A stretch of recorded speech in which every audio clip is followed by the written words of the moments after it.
Praise lord. అందరూ బాగున్నారు కదా. వాక్యంలోకి వెళ్ళే ముందు చిన్న ప్రార్థన చేసుకుందాం. స్థుతులకు ఆశ్రయుడైన దేవా, నీకు స్తోత్రాలు, నీకు వందనాలు నేను ప్రభా. గడిచిన కాలం అంతే మమ్మల్ని కాచి కాపాడి సజీవ రెక్కలలో ఉంచినందుకు నీకు లెక్కలేని స్తోత్రాలు చెల్లించుకుంటున్నాం ప్రభా. వాక్యము ప్రభా చదువుకుని చుండగా దాన్ని ధ్యానించే భాగ్యమును దయచేయమని అడుగుచున్నాం ప్రభా. విని ప్రతి ఒక్కరూ మారు మనసు పొందుటకు సహాయం చేయమని అడుగుచున్నాను తండ్రి. చూచుచున్న వారికి, వినుచున్న వారికి, ప్రతి ఒక్కరికి మారు మనసు దయచేయమని నా ప్రార్థనని పాసాన్ని చేర్చుకోమని అడుగుచున్నాను తండ్రి. ఆమేన్. ఆమేన్. రోమీలకు 5-6 వచనాలు చూసుకుందామండి. 5వ అధ్యాయం 1 నుంచి 6 వచనాలు చదువు. కాబట్టి విశ్వాసం మూలమున మనము నీతిమంతులముగా తీర్చబడి మన ప్రభువైన యేసుక్రీస్తు ద్వారా యేసుతో సమాధానము కలిగి ఉండాలి. ఎవరితోటండి? మన విశ్వాసమును బట్టి. విశ్వాసం లేకుండా మన క్రియలు ఏవి కూడా మనకి రావు. విశ్వాసమును బట్టి దేవునిని మనము నిరీక్షణ కలిగి మనము దేవుని యందు మనము ఎదగాలి. దేవుని యందు మనము కాబట్టి విశ్వాసం మూలమున మనము నీతిమంతులుగా తీర్చబడాలి. ఎలాగండి? విశ్వాసం మూలముగా నీతిమంతులుగా తీర్చబడాలి. విశ్వాసం అంటే ఎక్కడి నుంచి వస్తుంది? మనం చెప్పుకుంటూనే వస్తుంది అంటారా? విశ్వాసం అంటే నేను విశ్వాసపరురాలని, ఫలానా వాళ్ళు విశ్వాసపరులు అని అంటే చెప్పినంతరానే రాదు కదా. అది మన మనస్సులో నుంచి రావాలి, మనలోనే ఉండాలి. విశ్వాసం అనేది విశ్వసించి నిరీక్షింపబడిన వారే దేవుని రాజ్యంలో ప్రవేశింపగలరని చెప్పుచున్నాం. మనము నీతిమంతులుగా నీతిమంతులుగా ఉంటే తీర్పుబడిన మన ప్రభువైన యేసుక్రీస్తు ద్వారా దేవునితో సమాధానము కలిగి ఉంటాము. ఎప్పుడు మనము విశ్వాసం కలిగి నీతిమంతులుగా ఉంటే మన ప్రభువైన యేసుక్రీస్తు ద్వారా దేవునితో మనము సమాధానమును కలిగి ఉంటాం. మన తోటి వారితో మనం సమాధానం కలిగి ఉంటున్నాము. దేవునితో సమాధానం కలిగి ఉండాలంటే ఏమి కావాలి? మనకి నీతి కావాలి. నీతి విశ్వాసమును కలిగి ఉంటే దేవునితో మనము సహవాసము కలిగి ఉంటాం. దేవునితో మనము సమాధానమును కలిగి ఉంటాము. దేవునితో సమాధానం కలిగి ఉంటాం. మరియు ఆయన ద్వారా మనము విశ్వాసము వలన ఈ కృపయందు ప్రవేశము గల వారమై అందులో నిలిచి ఉండి దేవుని మహిమను గూర్చిన నిరీక్షణ బట్టి అతిశయపడుచున్నాము. మరియు ఆయన ద్వారా మనము ఎవరి ద్వారా? యేసుక్రీస్తు ద్వారా విశ్వాసమును కలిగి, కృపను కలిగి, దయను కలిగి మనం ప్రవేశము కలిగి ఉంటే అందులో నిలిచి ఉంటాం. ఎందులో? దేవుని కృపయందు మనము నిలిచి ఉంటాము. దేవుని మహిమను మనము చూస్తాము. నిరీక్షణ బట్టి అతిశయపడుచున్నాము. మన యోబు చూసారా ఎంత నిరీక్షణ కలిగి ఉన్నాడు? యోబు వలె మనము నిరీక్షణ కలిగి ఉంటే మనకి అధికమైన మేళ్లను, అధికమైన ఆశీర్వాదములను ఇస్తానని అంటున్నాడు. మనము నిరీక్షణ బట్టి అతిశయపడుచున్నాము. మనము దేవుని మహిమను కూర్చిన నిరీక్షణ బట్టి మనము అతిశయపడాలి. రోమా 5:3 చూద్దామండి. అయితే కాదు, శ్రమ ఓర్పు పరీక్ష నిరీక్షణను కలుగజేయనని ఎరిగి శ్రమల యందు అతిశయపడుదురు. ఏంటదండి? అయితే ఏంటి? నిరీక్షణ బట్టి అతిశయపడుచున్నాము. అయితే కాదు, ఓర్పు శ్రమను మనము కలిగి ఉండాలి. నిరీక్షణను కలిగి ఉండాలి. శ్రమ ఎరిగి అతిశయపడుచున్నాము. మనం దేని యందు? అయితే కాదు, శ్రమ ఓర్పును పరీక్ష నిరీక్షణను కలిగజేస్తుంది. ఓర్పు ఏం కలిగజేస్తుందండి? శ్రమ వచ్చిందని మనం ఏం చేయాలి? ఓర్పును కలిగి ఉండాలి. శ్రమ వచ్చిందని మనము దేవుడిని విడిచిపెట్టుకోకూడదు, విశ్వాసము కోల్పోకూడదు, దేవునితో సహవాసము మనము కోల్పోకూడదు. దేవునితో సహవాసం అనగా ప్రార్థనా జీవితమును మనము కోల్పోకూడదు. ప్రార్థనా జీవితం అని అంటే ప్రార్థన చేయటం అంటే దేవునితో మాట్లాడుట. మనం ప్రార్థన చేస్తున్నప్పుడు ఏం అడుగుచున్నామో అవన్నీ కూడా మనము పొందుచున్నామని నమ్మాలి. మనకు శ్రమ వచ్చిందని మనము నిరీక్షణను కోల్పోకూడదు. ఓర్పును కోల్పోకూడదు. మనం ఎప్పుడు కూడా ఓర్పును పరీక్ష నిరీక్షణ కలిగి ఉండాలి. మనం నిరీక్షణ కలుగు చేయవాడు ఎవరంటే శ్రమల యందు అతిశయపడి మనము నిరీక్షణను మనము కోల్పోకూడదు. ఎందుకనగా ఈ నిరీక్షణ మనలను సిగ్గుపరచదు. మనకు అనుగ్రహింపబడిన పరిశుద్ధాత్మ ద్వారా దేవుని ప్రేమను మన హృదయంలో కుమ్మరింపబడి ఉన్నది. ఏంటదండి?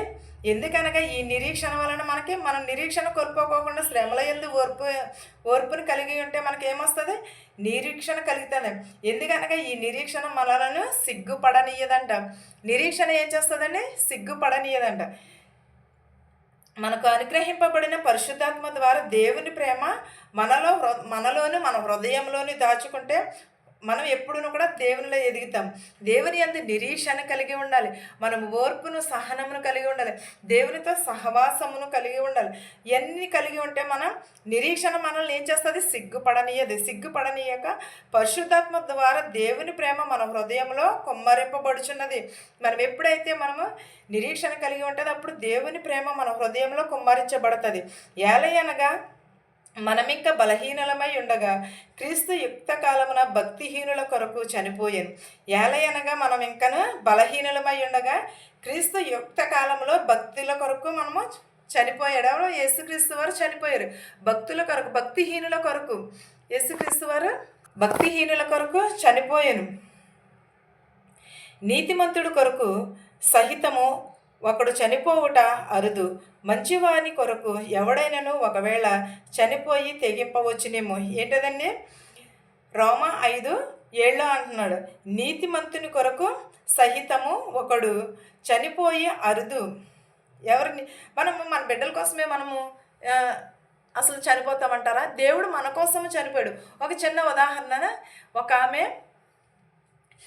ఆమెకి ఒక కూతురు ఉన్నది. కూతురుంటే ఆ కూతురికి పాపము 2 కిడ్నీలు కూడా పోయినాయి.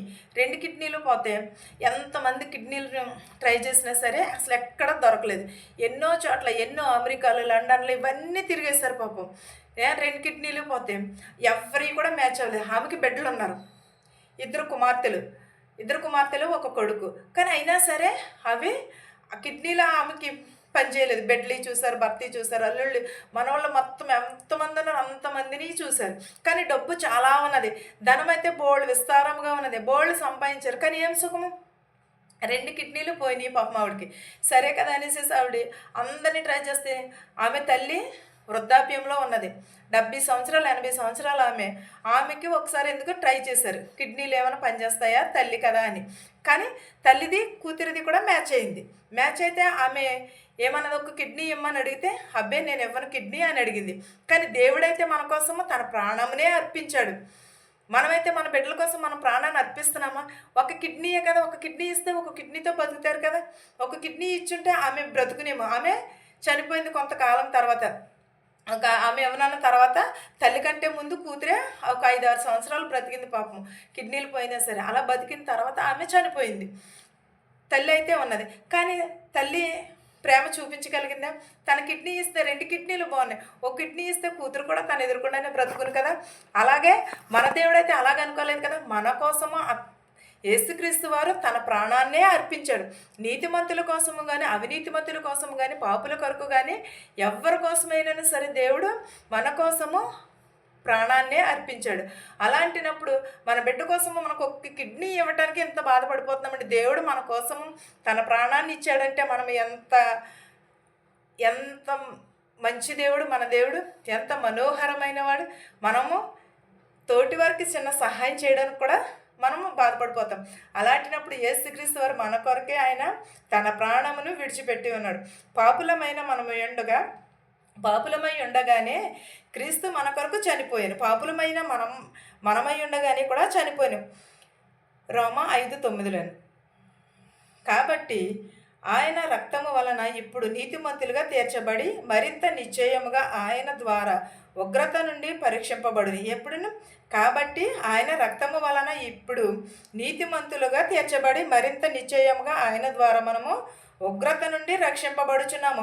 ఎందువలన? యేసుక్రీస్తు వారు చనిపోవడం వలనే. పాపులై ఉండగానే మన కొరకు చనిపోయాడు దేవుడు. కాబట్టి ఆయన రక్తము వలనే మనము నీతిమంతులుగానే ఎంచబడుచున్నాము. తీర్పు తీర్చుటకు అతిశయపడుచున్నాము. ఆయన ఉగ్రత నుండి రక్షింపబడుచున్నాము. ఏలయనగా శత్రువైన 10వ అధ్యాయం అండి. ఏలయనగా శత్రువులమై ఉండగా ఆయన కుమారుని మరణము ద్వారా మనము దేవునితో సమాధానపరచబడిన వారమై ఆయన జీవము చేత మరి నిశ్చయముగా రక్షింపబడుదుము. ఎవరి ద్వారా? ఏలయనగా ఆ శత్రువులమై ఉండగా ఆయన కుమారుని మరణము ద్వారా మనము దేవునితో సమాధాన పరచబడిన వారమై ఆయన జీవించుట చేతనే మనము నిశ్చయముగా రక్షింపబడుచున్నాము.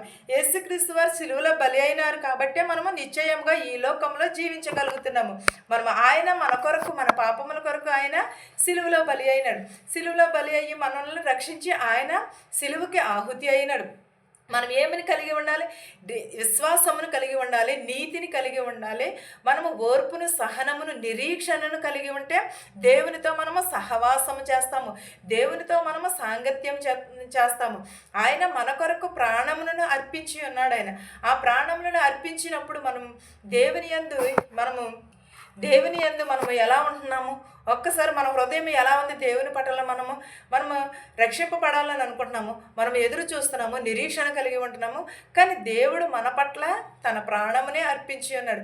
మన నుంచి దేవుడు ఏమీని కూడా అడగలేదు. దయను, కనికరమును, విరిగి నలిగిన హృదయమును మాత్రమే అడిగి ఉన్నాడు. ఈ వాక్యమును మీకును మాకును మనందరికీ కూడా తోడయ్యుండును గాక. ఆమేన్. ప్రార్థించుకుందాం. సర్వోన్నతుడా, సర్వశక్తిమంతుడా, దయగల మా తండ్రి, నీకు వందనములు చెల్లించుకునిచున్నాం ప్రభా. మా హృదయములు మార్చు, మా మనస్సులు మార్చమని అడుగుచున్నాం ప్రభా. విరిగి నలిగిన హృదయములు దయచేయమని అడుగుచున్నాం ప్రభా. నీకు లెక్కలేని స్తోత్రాలు యేసయ్యా, నీకు వందనాలు నేను ప్రభా. ప్రతి ఒక్కరి కుటుంబంలో శాంతిని, సమాధానమును దయచే ప్రభా. మా శత్రువులు, మిత్రువులు దీవించిన ఆయన ప్రభా. నేను నీకే వందనములు, నీకు స్తోత్రాలు చెల్లించుకునిచున్నాను ప్రభా. నేను బస్సుల్లో వెలిచినటువంటి, రైల్లో వెలిచినటువంటి, హెలికాప్టర్లో, ఆటోల్లో, ట్యాక్సీలో వెలిచినటువంటి ప్రతి ఒక్కరికి మారు మనసు దయచేయమని అడుగుచున్నాను ప్రభా. ప్రతి ఒక్కరికి విరిగి నలిగిన హృదయములు దయచేయమని అడుగుచున్నాను ప్రభా.